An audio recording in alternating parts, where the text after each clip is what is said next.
What is up, people? I have a nice little comic haul to show off, and it's kind of all over the place. I did go to my LCS today. I call it the Monkey. It is Space Monkey Comics here in Tucson, Arizona. They're getting ready to expand. The owner, Tony, says that they should have everything pretty much in place by next Tuesday, which is after the weekend, first day of the business week for them, which I think is kind of cool. Very, very happy for them that a small business is not just getting by, but thriving enough to the point where they can expand. So I picked up a few things from them. I have my pulls with them. He's always really good to me about being able to hold on to some stuff. So I picked up a bunch of blanks today, and I'm going to show some of them to you.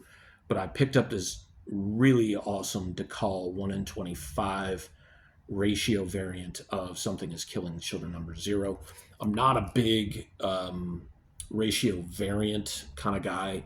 If I really like the artwork, I don't like to pay like the full price of them. But Something is Killing the Children is something very special to me. I love this series with all my heart. It's probably easily in my top 5, probably in my top 3. But I would have to say that just the character and the storyline itself just it blows me away every single time I read it. People I've recommended it to who don't know about it or maybe been out of comics for a while or read specific runs from like the 90s and stuff, if they're into horror, I shift them this way. The Erica Slaughter character I love so much, I cosplayed as her for Tucson Comic Con, and I dare say I did a pretty good job because I also made my custom masks as well. Speaking of Something is Killing the Children, I picked up the last of 3 blanks that they had of number 0. I do have 2 others ready and waiting for some cool horror commissions, and then I picked up one of the regular covers, and I picked up a number of blanks of G.I. Joe. They did variants of their blanks. Check this out. The logo differences. You've got the G.I. Joe logo. You've got the Cobra logo. He had 4 of each, and I picked up all of them. I always ask him if he has multiple blanks. I'm like, if I know I can move these and get commission work out of them or get really good artwork out of myself on them, is it cool if I take all of them? And he's usually pretty cool about it.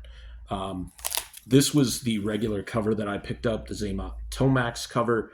The other covers were really, really nice. There was a nice Jenny Ferson one as well. But this one I felt like was kind of the most kinetic in its artwork, which I really, really dug. I picked up some like $1.50 books, including this great B cover.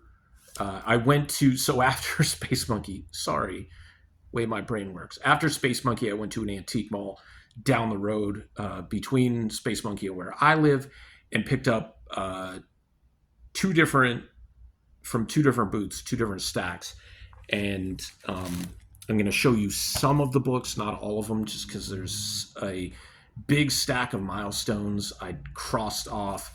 In fact, this is the stack of milestones that I picked up, including about a dozen or so hardware.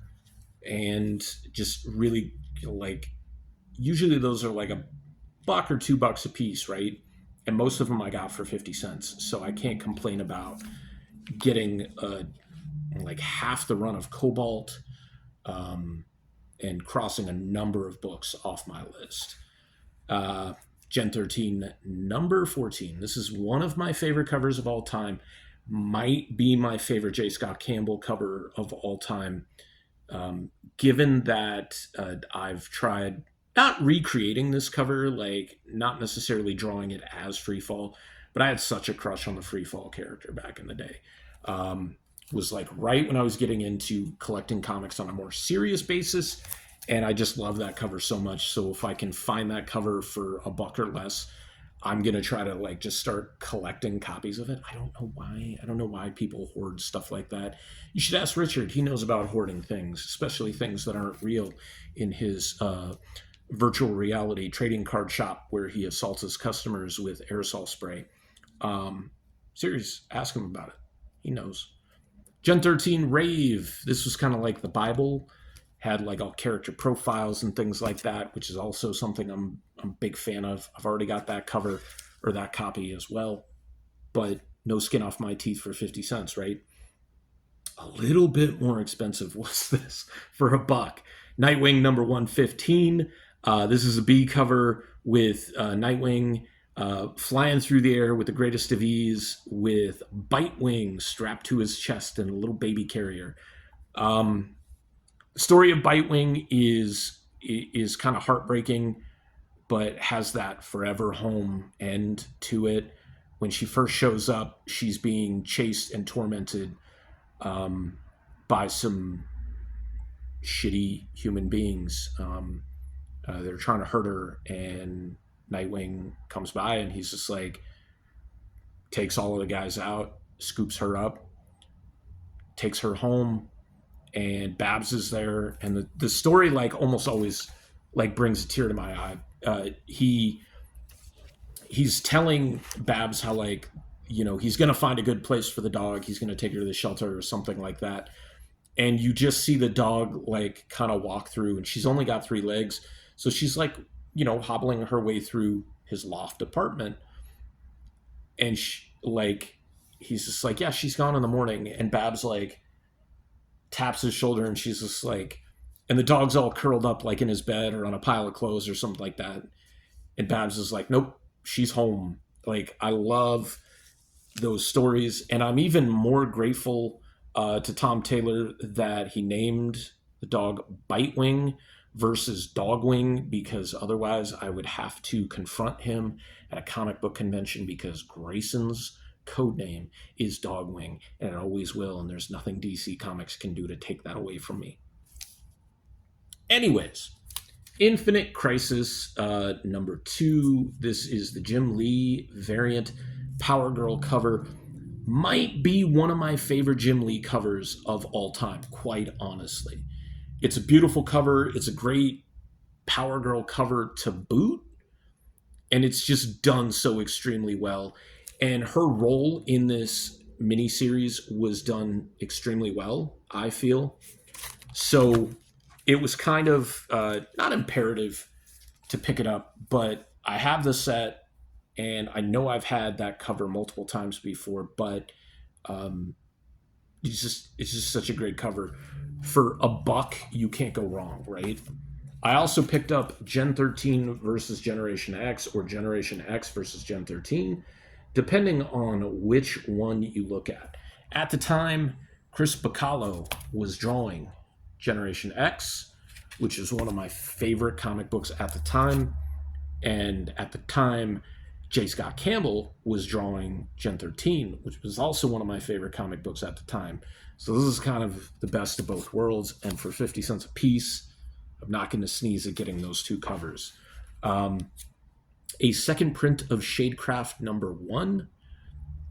If you have not read this, I believe it's 6 issues. I don't know if they're coming back. It felt like it ended with plenty of story to tell, so I was thinking like, well, maybe they're just taking a sabbatical or a hiatus, and they're going to do like seasons or something like that. This ended a couple years back, unfortunately, but it's a tremendous story. If you can pick up, I don't know if they did a trade, but you can pick up most of the issues relatively inexpensive, but a tremendous like horror with slice of life. Can't go wrong with a book that you love in good condition. A second print, which is a little harder to find, I think, for 50 cents. Although the A cover of number 1, first print, is tremendous in my opinion. Also for 50 cents, I got this X-Man number 1, first appearance of Nate Gray, the Age of Apocalypse universe Cable. He's one of the few characters that actually transcended the Age of Apocalypse and went into the mainstream Marvel universe, and his story kept his story continued, I should say, kept continuing. That doesn't make any sense. Um, but this is a really cool series. I remember picking this up when it came out, and this is the book that Cable became for, I think it was 4 months. I think they did a 4 month break on the stories. For a buck, I got Twig #1, like that. And then I got this Andy Kubert sketch cover #304 of G.I. Joe Real American Hero for just a buck. Might as well for just a buck, right?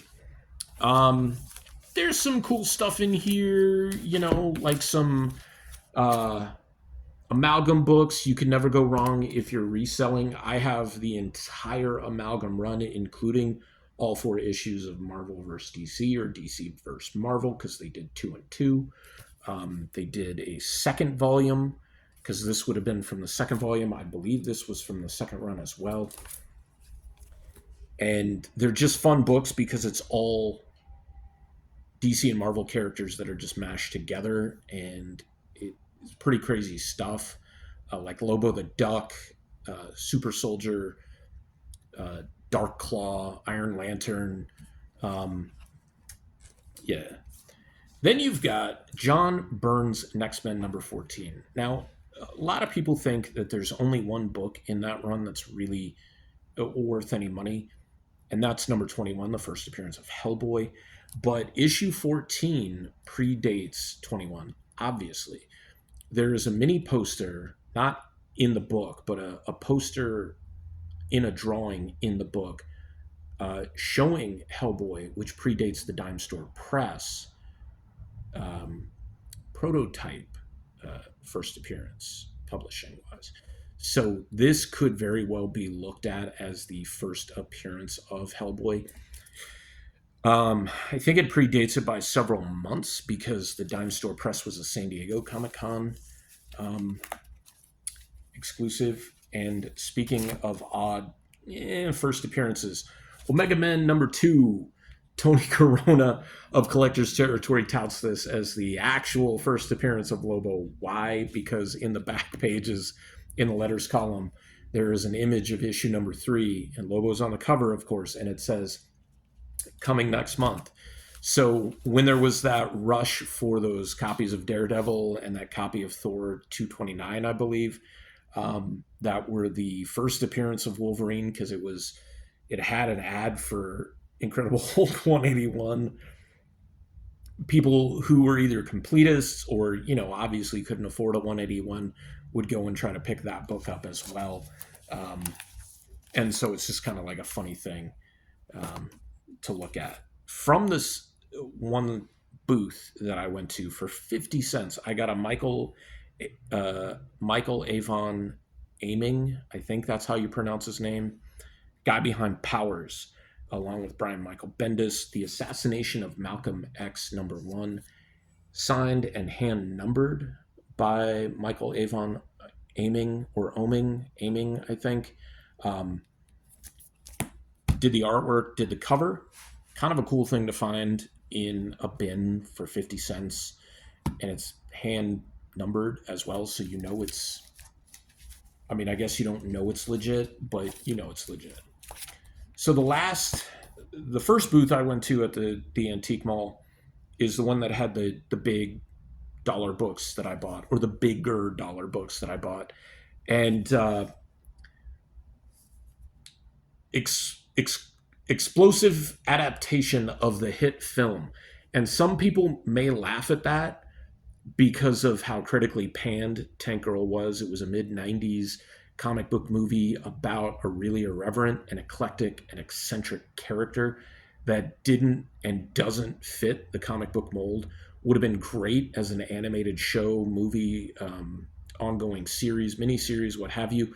The animation that they did in the movie itself was fantastic, and I think they could have really done something with that had they chosen to. Got this at a really, really good price as well. I'm a Tank Girl mark. That's all I'm going to say. I also love Lori Petty, so you can't go wrong. Gen 13, #1. This is the Vertigo Dave Dorman Sandman variant cover.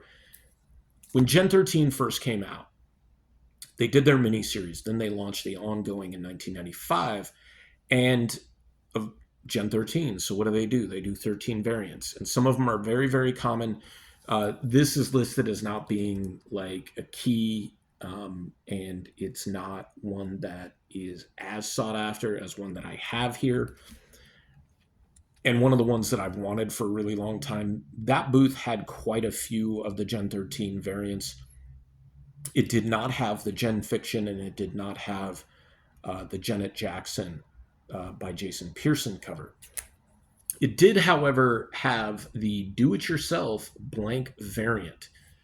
Not sure if this is the first blank variant that was ever produced. However, this was produced on the same cover stock as all the other books. So the only thing you're getting to stick to this is going to be like a Sharpie, a permanent marker of some kind. Good luck not getting it smudged. Although I've seen some people take these to conventions and have like Campbell draw stuff on them. Probably from a while ago. I don't know if he does sketches at conventions, if he even appears at conventions anymore, but it's pretty neat to see that kind of stuff.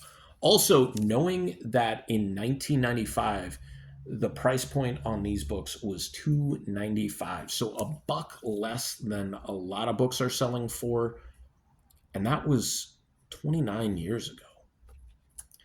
And then this is one of the 3 Gen 13 #1 variants that I've wanted.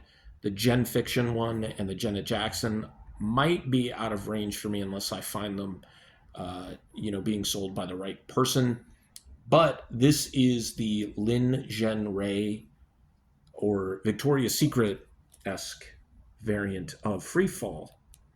And I love the Freefall character. I love the artwork with this one as well.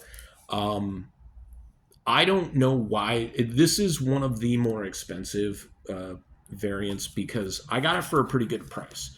Not a steal, but a pretty good price. A steal compared to what this copy is selling for, like on eBay. And so I'm really happy with paying that price because it probably would have been that price, a few years ago during the COVID boom and stuff like that, when most books went up and then they started coming back down. The thing about this, and I'm not going to show a close-up of it, but it looks like it's really cold in the photo shoot, is all I'm saying. But it's interesting also that this character has like 2 tattoos because she's supposed to be 15 or 16 in this story. But I love me some Gen 13. That's when I started collecting comics. So it's a pretty big get for some of these variants. Probably won't be looking to move any of these as well, especially the Lin Zhen Rei, since it's one of the 3 that I would like to acquire. So now I've got like 2 more to try to acquire, and maybe if those books are still there in the next couple of weeks or months, I might go back and pick up some more of the variants to see if I can collect a full 13 at some point. That is it for this comic haul. Hope you guys enjoyed it, and if you see me out and about, we're going to be doing some events in the next couple of weeks. Don't know when this is dropping, but if you're out at Space Monkey on Small Business Saturday, which is the 30th, be sure to stop by because it's going to be a good event, and I'll have some books and toys and my own stuff. The Bubble Patrol, Something is Killing the Children blanks that you can get commissioned. That's not my book though. Welcome to Pleasant Falls, which is Cabin in the Woods meets Something is Killing the Children, as well as like Fuzzy Face and a lot of my other original artwork will be there as well. So you guys take care. Take care of yourselves, seriously. See you later.